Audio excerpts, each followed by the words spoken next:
vous regardez, enfin quand vous vous levez, si vous consultez à votre téléphone. Mais cette nuit, Bill Gates a tout perdu, toute sa fortune, sa femme, il y a quelque temps.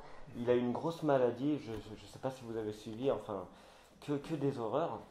Et ça a ébranlé à la fois le monde de la finance, mais aussi le monde de la vie de tous les jours. Alors bien sûr, c'est de la fiction, c'est faux, mais c'est pour vous dire ce qui s'est passé plus de 2 millénaires peut-être avant Jésus-Christ, avec Job. Job, cet homme qui avait tout et qui du jour au lendemain perd tout. Job qui, comme Bill Gates, donnait ses biens aux pauvres, était réputé pour sa générosité. Du jour au lendemain, il perd tout. Et pourquoi est-ce qu'il perd tout ?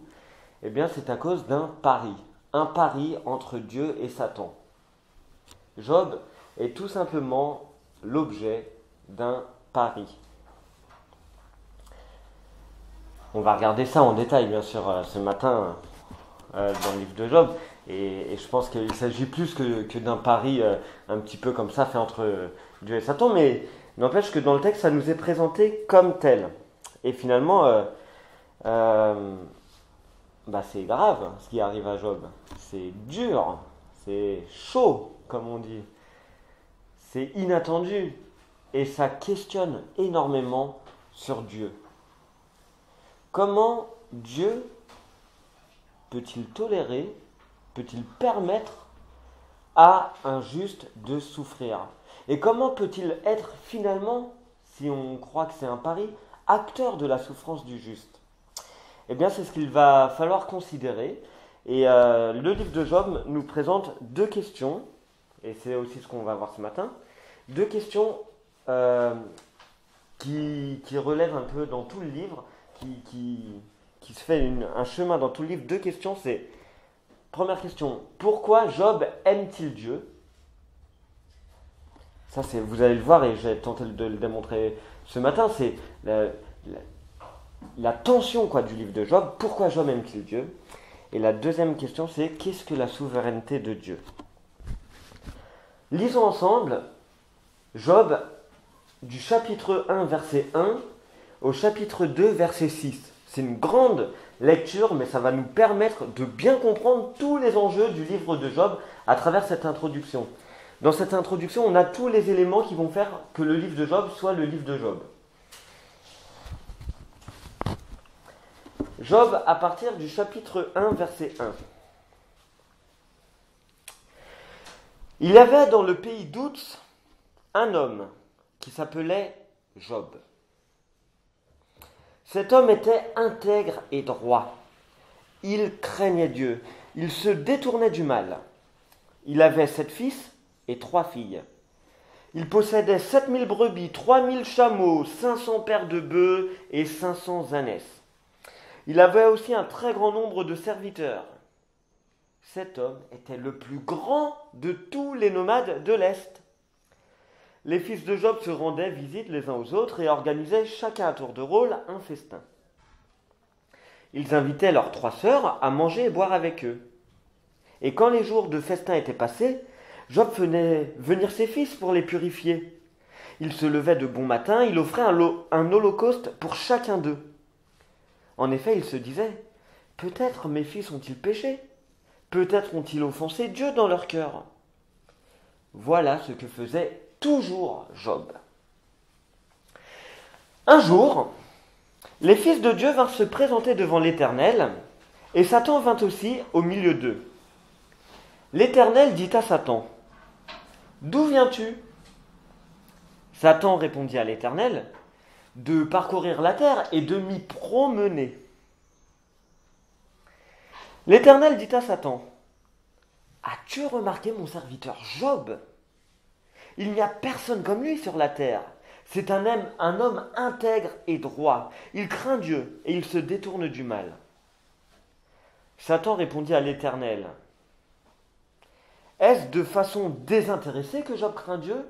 Ou alors, comme le dit le texte hébreu et d'autres versions, est-ce pour rien que Job craint Dieu ? Ne l'as-tu pas entouré de ta protection, lui et sa famille, et tout ce qui lui appartient ? Tu as béni le travail de ses mains, et ses troupeaux couvrent le pays. Mais porte donc la main contre lui, touche à tout ce qui lui appartient, et je suis sûr qu'il te maudira en face. L'Éternel dit à Satan, voici tout ce qui lui appartient, je te le livre. Seulement ne porte pas la main sur lui. Satan se retira de la présence de l'Éternel. Alors qu'un jour les fils et les filles de Job mangeaient et buvaient du vin chez leur frère aîné, un messager arriva vers Job et lui dit « Les bœufs labouraient et les ânesses broutaient à côté d'eux, des Sabéens se sont jetés sur eux et les ont enlevés. Ils ont tué les serviteurs à coups d'épée, et je suis le seul à avoir pu m'échapper pour t'en apporter la nouvelle. » Il parlait encore, lorsqu'un autre messager arriva et dit « La foudre est tombée du ciel, a embrasé les brebis et les serviteurs et les a dévorés. Je suis le seul à avoir pu m'échapper pour t'en apporter la nouvelle. » Il parlait encore, lorsqu'un autre messager arriva et dit « Des Chaldéens, répartis en 3 bandes, se sont précipités sur les chameaux et les ont enlevés. Ils ont tué les serviteurs à coups d'épée. Je suis le seul à avoir pu m'échapper pour t'en apporter la nouvelle. » Il parlait encore, lorsqu'un autre messager arriva et dit « Pendant que tes fils et tes filles mangeaient et buvaient du vin chez leur frère aîné, un grand vent est venu depuis l'autre côté du désert et a frappé contre les 4 coins de la maison. Elle s'est écroulée sur les jeunes gens et ils sont morts. Je suis le seul à avoir pu m'échapper pour t'en apporter la nouvelle. » Job se leva, déchira son manteau et se rasa la tête. Puis il se jeta par terre, se prosterna et dit « C'est nu que je suis sorti du ventre de ma mère, et c'est nu que je repartirai. L'Éternel a donné, et l'Éternel a repris. Que le nom de l'Éternel soit béni. » Dans tout cela, Job ne pécha pas. Il n'attribua rien d'inapproprié à Dieu. Je continue, on est au chapitre 2, verset 1. Un autre jour, les fils de Dieu vinrent se présenter devant l'Éternel, et Satan vint aussi au milieu d'eux pour se présenter devant l'Éternel. L'Éternel dit à Satan, « D'où viens-tu » Satan répondit à l'Éternel, « De parcourir la terre et de m'y promener. » L'Éternel dit à Satan, « As-tu remarqué mon serviteur Job ? Il n'y a personne comme lui sur toute la terre. C'est un homme intègre et droit. Il craint Dieu et se détourne du mal. Il persévère dans son intégrité et c'est sans raison que tu m'incites à le perdre. » Satan répondit à l'Éternel, « Peau contre peau. Tout ce qu'un homme possède, il est prêt à l'échanger contre sa vie. Mais porte donc la main contre lui, touche à ses os et à sa chair, et je suis sûr qu'il te maudira en face. » L'Éternel dit à Satan, « Le voici, je te le livre.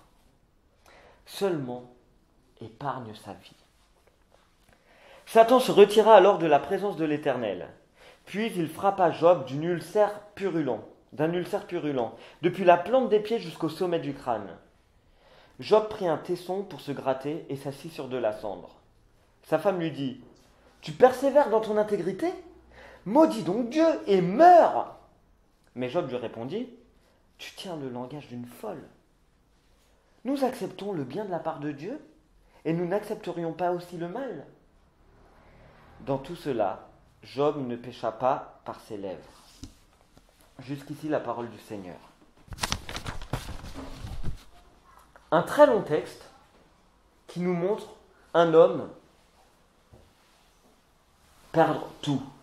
Et quand ça continue, il y en a encore, il perd tout, coup sur coup. Le texte nous dit bien, il parle encore, le serviteur, quand un autre arriva, et une autre mauvaise nouvelle. Il parle encore et un autre arrive, ça ne s'arrête pas. Il perd tout. Qui est Job ?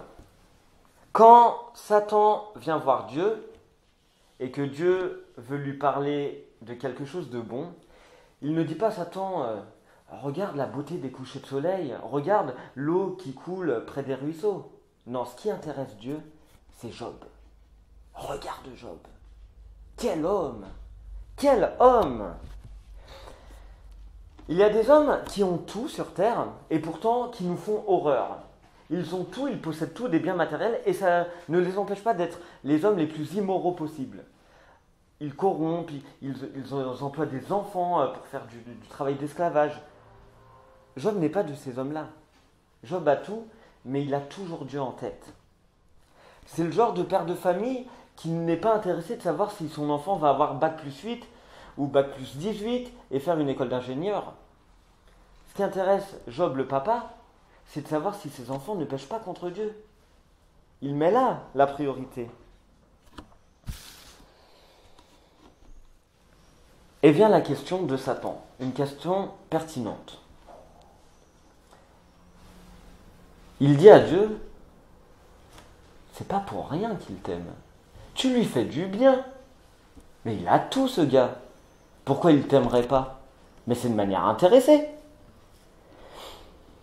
Et c'est là que commence l'espèce de pari entre Dieu et Satan. Je dis bien espèce de pari. Par deux fois, la même scène se reproduit. Il y a un vrai parallèle entre ce qui se passe dans le conseil où Dieu siège avec ses anges, Satan arrive, et la deuxième fois, tout pareil. La première fois, ce qui est prêt à Job, c'est tout ce qui est extérieur à lui. D'abord ses troupeaux, sa richesse, sa fortune, et ensuite la chair de sa chair, ses enfants, la prunelle de ses yeux. Et il perd tout. Et Satan vient dire à Dieu, ok, mais tu t'en es pas pris à lui. Finalement, il les aimait bien, mais sûrement il les aimait bien, tout ça, parce que ça lui apportait quelque chose, mais prends-en toi à lui. Et donc, rebelote, même histoire. Depuis la plante des pieds jusqu'à la tête, Job souffre un mal horrible. Je ne sais pas si vous êtes déjà fait arracher les dents de sagesse. On a mal 2 jours. C'est horrible. C'est la chose la plus dure qui soit, je pense. En tout cas, de ce que j'ai pu vivre. Mais je m'en suis tiré. C'est pas le cas de Job. Job, il est là un petit peu à la merci de Satan. Et pourtant, le texte biblique nous le dit 2 fois, Job ne pécha point. En tout cas, il y a une évolution. Au début, on nous dit qu'il ne pécha en rien. Ensuite, on nous dit qu'il ne pécha pas par la parole. Il y a une petite évolution. La femme de Job intervient, et souvent on se dit que quand même elle est dure. C'est quoi cette femme-là qui veut que son mari meure? Mais on est peut-être un petit peu dur avec elle quand on pense ça, et finalement on peut penser que la femme de Job c'est tout simplement une femme qui pour l'époque était pour l'euthanasie. Ce qu'elle dit en fait à Job, c'est je te vois souffrir, et quand on a perdu toutes les richesses, je pouvais t'accompagner dans la souffrance. Quand on a perdu nos enfants, je pouvais t'accompagner dans la souffrance. Et maintenant que tu as la maladie, je ne peux pas t'accompagner. J'ai très mal pour toi. Meurs. C'est pas meurs, j'en ai rien à faire de toi, mais c'est meurs. Tu souffres trop, quoi. Et les réactions de Job, intransigeantes. L'Éternel a donné, l'Éternel a repris, que Dieu soit béni. Première réaction. Deuxième réaction, on accepte le bien et on n'accepterait pas le mal. Très peu pour moi. La conclusion du personnage de Job, elle est la suivante. Craindre Dieu importe plus que craindre sa propre personne. Voilà ce que Job montre. Avec cette question de fond, c'est notre deuxièmement, qu'est-ce que ça veut dire aimer Dieu pour rien? Parce que c'est ça la question, c'est est-ce que c'est pour rien qu'il t'aime? On a des raisons d'aimer Dieu. On a des raisons. Dieu nous fait du bien, Dieu est bon, Dieu est juste, Dieu prend soin de nous. Mais ce n'est pas la question. Est-ce qu'on aimerait Dieu autant? Aimer Dieu dans le sens lui faire confiance, ne pas douter de sa bonté? Est-ce qu'on l'aimerait autant dans la persécution, dans la perte de nos proches? C'est une bonne question finalement que pose Satan. Pourquoi est-ce qu'on aime Dieu? Est-ce que c'est parce que c'est un Père Noël qui nous donne beaucoup de cadeaux? Est-ce que c'est parce que c'est un distributeur de bienfaits? Ou alors est-ce qu'on l'aime pour qui il est, indépendamment des situations de nos vies, indépendamment de quand on sent plus sa bénédiction ou moins? Que faire de ce Dieu qui parie sur son Fils le plus intègre et droit?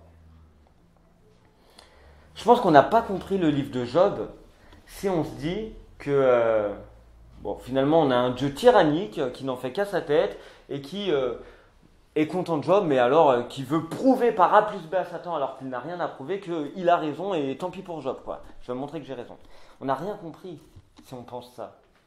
En fait, quand Dieu relève le challenge, c'est pas pour lui-même, mais ce que je pense qu'il veut montrer, c'est que Job va gagner. Le pari de Dieu, c'est que Job va gagner, c'est que Job va y arriver. Et la conclusion, la conséquence, c'est qu'effectivement, Job aime Dieu pour rien, de manière désintéressée. Il aime Dieu pour ce qu'il est. Dans le manque, dans la persécution. Job considère que Dieu n'a pas... que tout ce qu'il a, ce ne sont pas des dus. C'est l'Éternel qui donne, mais ce ne sont pas des dus. Nous, quand on allume notre robinet, il y a de l'eau qui sort. On considère que c'est un dû. Quand on appuie sur ce bouton, il y a l'électricité, c'est un dû. On lit notre Bible tous les jours, on fait nos prières tous les jours, on considère que c'est normal quand même que les choses aillent bien pour nous. Mais ce ne sont pas des dus. Et c'est ce que Job nous apprend. Dieu nous couvre de sa bénédiction et il faut la recevoir comme telle.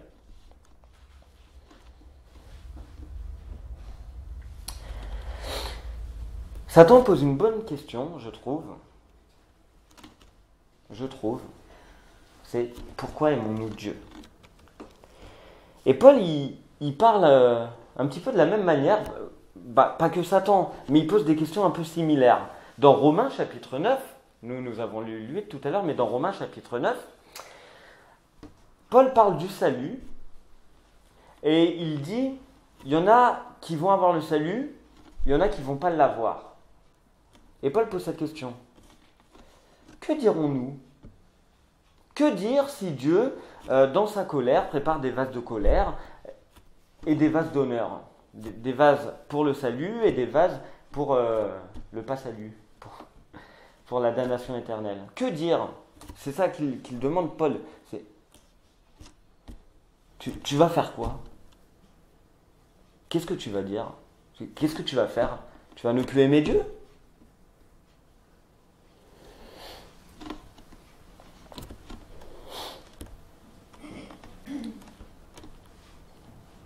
Des fois, on ne comprend pas Dieu.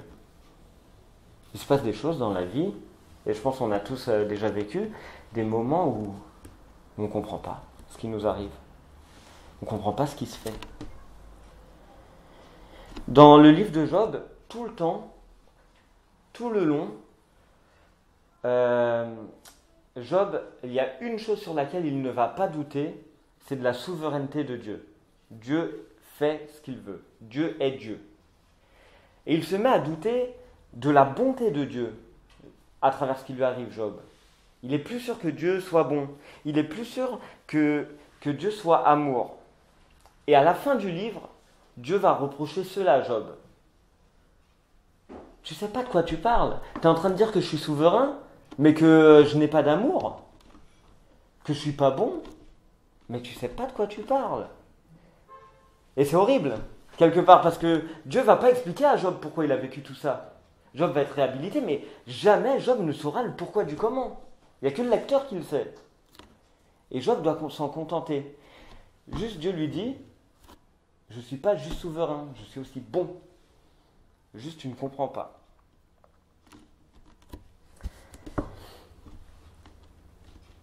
Nous devons apprendre à aimer Dieu pour rien. Sachant que Dieu est bon, sachant que Dieu est amour. Le Dieu que nous servons, le Dieu que nous adorons, le Dieu que nous louons, nous ne le louons pas aveuglément. Sinon, je ne suis pas en train de vous dire aimons Dieu, peu importe si c'est un tyran ou si c'est un bon Dieu, quoi. C'est pas la question. La Bible nous présente un Dieu d'amour, un Dieu bon, un Dieu juste. Et il faut lui faire confiance, même quand on ne le ressent pas. Le troisième point que j'aimerais aborder, et c'est le dernier, c'est la question de la croix. Parce qu'à la croix, amour, bonté, justice et souveraineté de Dieu se rejoignent. À la croix, nous avons un Dieu qui perd tout parce qu'il nous aime pour rien. Pour rien. On n'avait rien pour lui plaire. Rien si ce n'est le péché en nous. Et ça ne lui plaît pas d'ailleurs. Rien pour nous. Pourquoi Jésus est-il mort? Pourquoi est-il mort pour nous? Pourquoi Dieu nous aime-t-il? Mais c'est pas parce que nous lui rendons un culte, c'est pas parce que nous sommes là ce dimanche, c'est pas parce que nous lisons la Bible. On ne sait pas. Il nous aime pour rien. Comme ça, parce qu'il est Dieu et qu'il est amour.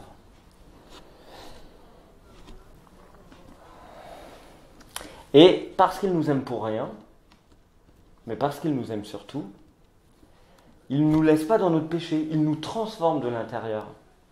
À la croix, Jésus a tout pris sur lui, lui qui était complètement innocent, comme Job, lui qui était Jésus, le roi des rois, le Seigneur des seigneurs, abaissé en tout petit, mort, accusé, condamné, alors qu'il est juste, alors qu'il est bon. Il a pris tout sur lui pour nous qui étions coupables, qui devrions mourir, qui devions mourir. Et ça, c'est un exemple. C'est un exemple pour nous. Parce que nous aussi, nous devons apprendre à aimer pour rien. Aimer Dieu pour rien, bien sûr, c'est-à-dire aimer Dieu pour ce qu'il est. Il nous comble, et là, elle n'est pas la question, mais pour ce qu'il est, pour ce qu'il est en lui-même, quoi. Mais aussi, aimer nos prochains pour rien. Aimer le collègue qui est toujours colérique. Aimer le mendiant que je ne regarde à peine dans la rue. Aimer ceux qui nous font du mal.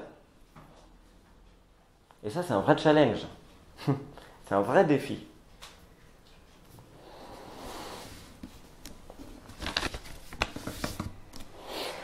L'histoire de Job a marqué l'histoire, avec un grand H.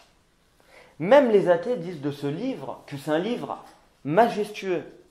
Et Martin Luther disait, à propos du livre de Job, que c'est le texte le plus magnifique de l'écriture. Peut-être a-t-il raison. Peut-être pas. Mais n'empêche que c'est un très beau texte. Un beau texte qui nous en apprend sur la souveraineté de Dieu, sur la souffrance et sur l'amour.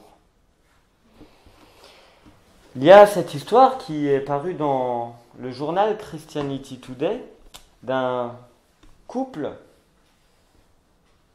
dont l'enfant est mort-né au bout de 9 mois. Au moment de l'accouchement, ils le savaient, c'était prévu que l'enfant, en naissant, allait mourir. Et ils l'ont appelé Tobias, l'enfant.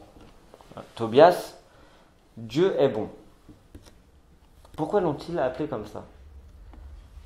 C'est parce qu'ils ont dit un petit peu comme Job, ce n'est pas ce que nous ressentons, mais c'est ce que nous croyons. Il y a des fois dans la vie où ce que nous ressentons ne coïncide pas avec ce que nous croyons. Il y a des fois, comme ce couple, où ils ne voyaient pas en quoi Dieu était bon dans la perte de leur enfant. Mais ce qu'ils croient au-delà de ce qu'ils ressentent, c'est que Dieu est bon. Ainsi, oui, nous pouvons aimer Dieu parce qu'il nous comble.